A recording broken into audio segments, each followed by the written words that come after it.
A federal court just ruled that forcing you to buy insurance before you can carry a firearm is unconstitutional.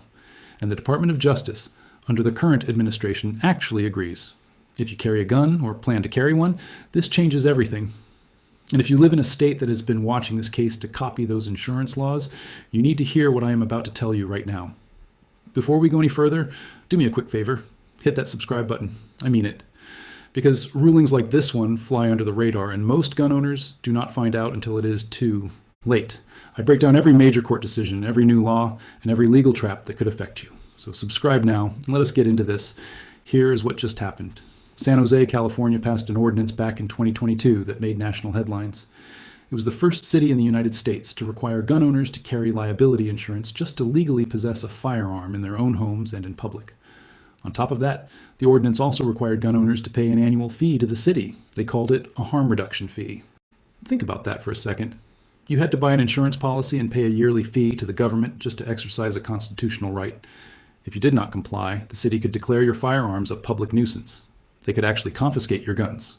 Not because you committed a crime, not because you threatened anyone, simply because you did not buy an insurance policy and did not pay a fee. Now, gun owners and several organizations, including the National Association for Gun Rights, challenged this ordinance in court. The case is known as National Association for Gun Rights versus the City of San Jose. It wound its way through the legal system, and in 2024, the case reached the Ninth Circuit Court of Appeals. For those who do not know, the Ninth Circuit covers a huge chunk of the western United States, including California, Oregon, Washington, Alaska, Hawaii, Arizona, Montana, Idaho, and Nevada. So whatever happens in the Ninth Circuit affects a massive number of Americans. Here's where things get really interesting. The district court initially allowed the ordinance to stand in part. But then the case went up to the Ninth Circuit, and the arguments started to shift. The plaintiffs, meaning the gun owners and their organizations, argued something pretty straightforward. They said the Second Amendment protects the right to keep and bear arms. You cannot put a financial barrier in front of a constitutional right.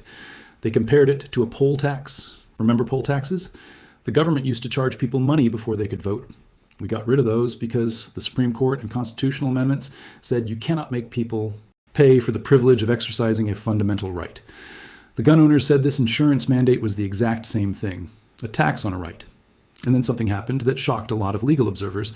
The department told a federal court that forcing citizens to purchase insurance as a condition of exercising their Second Amendment rights is unconstitutional. They argued it has no historical basis. They pointed to the Supreme Court's decision in New York State Rifle and Pistol Association versus Bruen from 2022. That Bruen decision, if you're not familiar with it, completely changed how courts evaluate gun laws. Under Bruen, the government cannot just say a law serves a good purpose. The government has to prove that the law is consistent with the historical tradition of firearm regulation in the United States. In other words, the government has to show that similar laws existed around the time the Second Amendment was adopted, or during key periods of American history. And guess what? There is no historical tradition of requiring insurance to own or carry a firearm. None. Zero. The DOJ said it. Multiple state attorneys general said it. And now the court is acting on it. If you're finding this helpful, just wait. My next video is going to cover the 5 words you should say during a traffic stop if an officer asks whether you have a firearm in your vehicle. That video could keep you out of handcuffs. Subscribe right now so you do not miss it when it drops. Now let me tell you about the states that got involved, because this is the part that nobody is talking about. Several state attorneys general filed amicus briefs in this case. Amicus briefs are basically letters to the court from outside parties who are not directly involved in the lawsuit but want to share their perspective. A coalition of states, led by attorneys general from states like Texas, Montana, West Virginia, and others, told the Ninth Circuit that the San Jose Ordinance is dangerous and unconstitutional. They made several key arguments. First, they said that the insurance requirement effectively creates a registry. Think about it. If you have to buy a specific insurance product tied to your gun ownership, there is now a paper trail. An insurance company knows you own firearms. The city knows you own firearms. That information can be subpoenaed, hacked, leaked, or shared.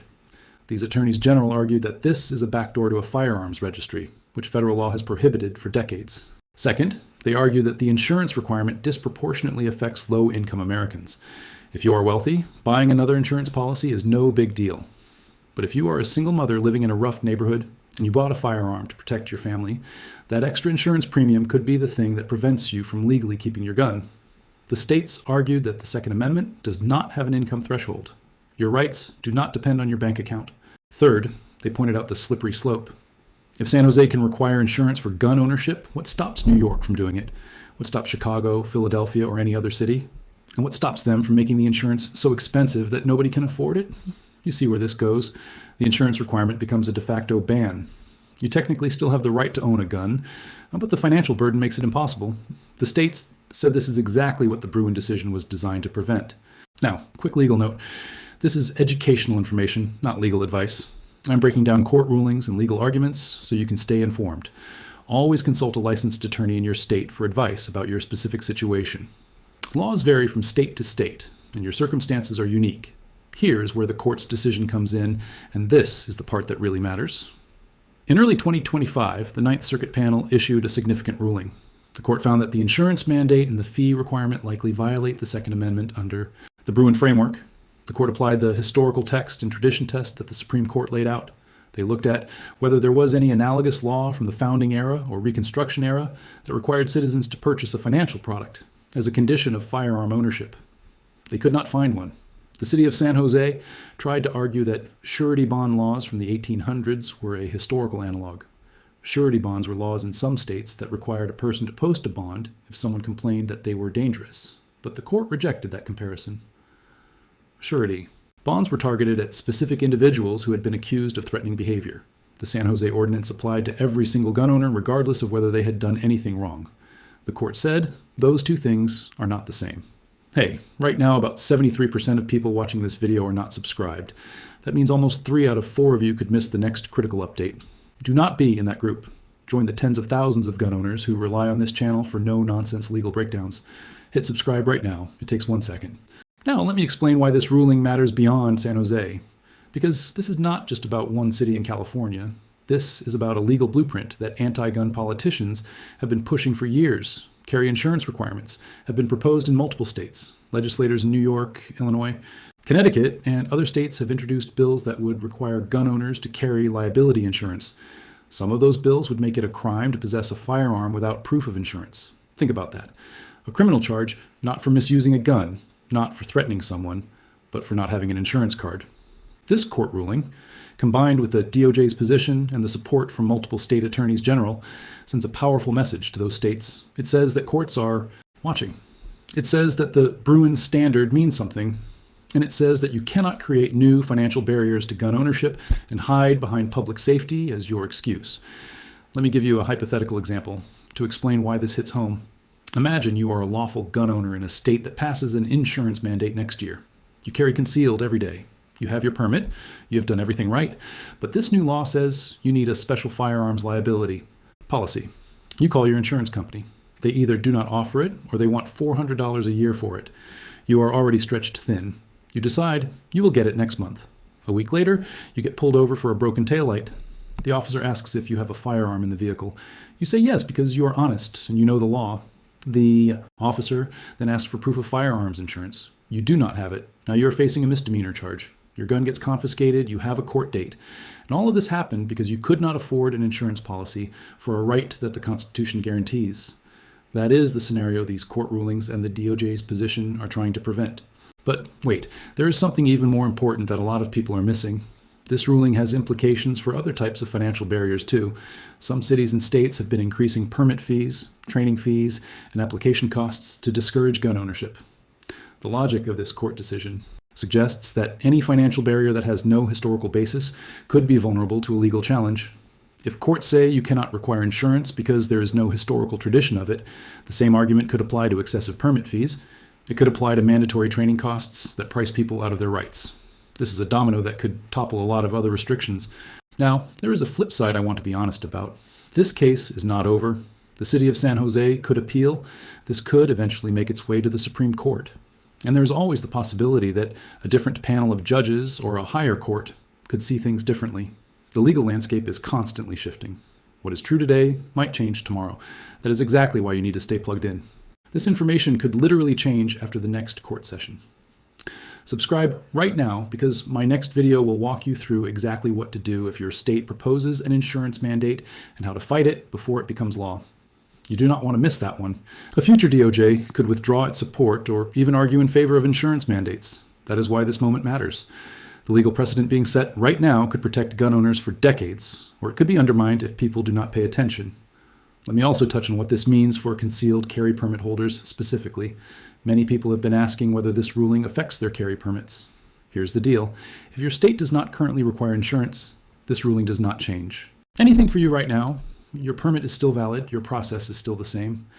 But what this ruling does is build a legal wall against future requirements. It makes it much harder for your state to add an insurance mandate down the road. Think of it as a legal shield that is being built in real time. For those of you in states that have been considering these laws, pay attention to your local and state legislators. Watch for bills that include the words liability insurance, financial responsibility, or harm reduction fee in connection with firearms. Those are the key phrases. If you see them pop up in proposed legislation, know that there is now strong legal precedent and federal support for challenging those laws in court. So let me bring this all together for you. A federal court in the Ninth Circuit has ruled that mandatory firearms insurance requirements likely violate the Second Amendment. The Department of Justice has backed that position. Multiple state attorneys general have filed briefs supporting gun owners. The historical text and tradition test from the Bruen decision is the foundation of this ruling, and the implications reach far beyond one city ordinance in California. This is about protecting your right to keep and bear arms from death by 1,000 fees, premiums, and financial barriers. Here's my final ask. If this video helped you understand what is happening, if it gave you information you did not have before, then share it with one person, just one. A friend, a family member, someone who carries. And if you're not subscribed yet, come on, what are you waiting for? This channel exists to make sure you never get caught off guard by a law you did not know about. I put in the hours, so you do not have to. Hit subscribe, hit the bell, and I will see you in the next one. And as always, remember, I'm not your attorney. This video is for educational and informational purposes only.